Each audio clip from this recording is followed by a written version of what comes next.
정확하게 말하면 영지식, 예. 지식증명 이 두 개를 합친 말이거든요. 그러니까 영지식이죠. 그다음 그러니까 제로 날리지, 예. 그다음에 프루프 오브 날리지. 그러니까 뭐냐면 기본 영지식을 떼놓고 생각하면 네. 지식증명이 먼저이거든요. 지식증명은 뭐냐면 내가 뭔가 알고 있는데 저 사람한테 내가 아는 걸 알고 싶은 거예요.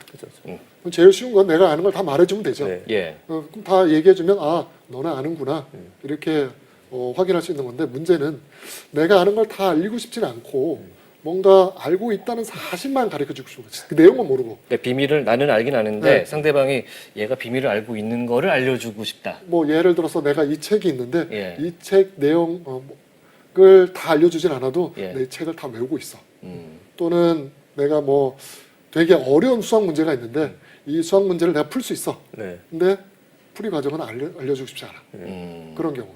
이런 경우에 이제 적용할 수 있는 거죠.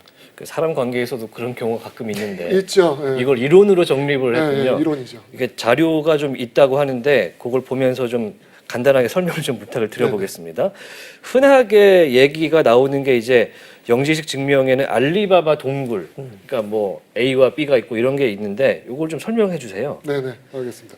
그 알리바바 동굴에 이제 두 명이 있는 거예요. 영지증명 보통 이제 두 예. 명이 있어서 네. 한 사람은 뭐 앨리스, 또 한 사람 밥, A, B라는 뜻에서 앨리스 밥으로 보통 얘기를 하고요. 네. 또는 이제 증명하는 사람, 검증하는 사람. 검증하는 사람. 그래서 증명하는 사람은 내가 뭔가 알고 있고, 그다음에 검증하는 사람은 저 사람이 알고 있다는 걸 확인하고 싶은 거거든요. 네.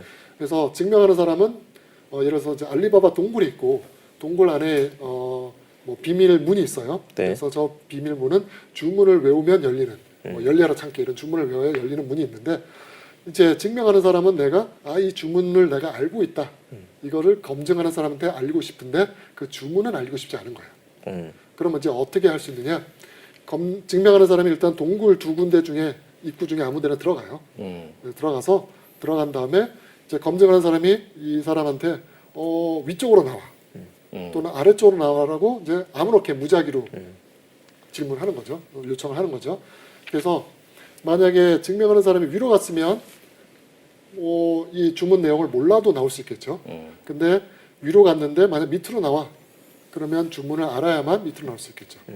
그래서 이 증명하는 사람이 주문 내용을 몰라도 그냥 찍어서 자기가 맞게 나올 확률이 2분의 1이고 근데 이런 과정을 만약 100번을 했는데 100번 다 이 사람이 다 제대로 나왔다. 그 얘기는 찍어서 맞출 확률이 2분의 1의 100승.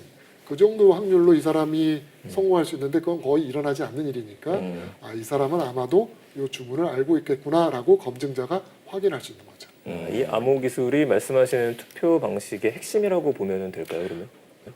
예, 기본적인 개념입니다. 사실은 이게 이제 이 영지증명이라고 하는 거는 나온 지가 꽤 됐거든요. 네. 한 1985년 정도에 나왔기 네네. 때문에 꽤 됐는데 그 동안에는 이제 이 정도, 그러니까 뭐 특정한 문제에 대해서 내가 알고 있다, 뭐 이런 걸 하고 있다가 본격적으로 기술이 크게 발전한 건 2013년도 네네. 정도에 이제 어떤 게 됐냐면 여기 같은 경우는 뭐 되게 좀 단순하잖아요.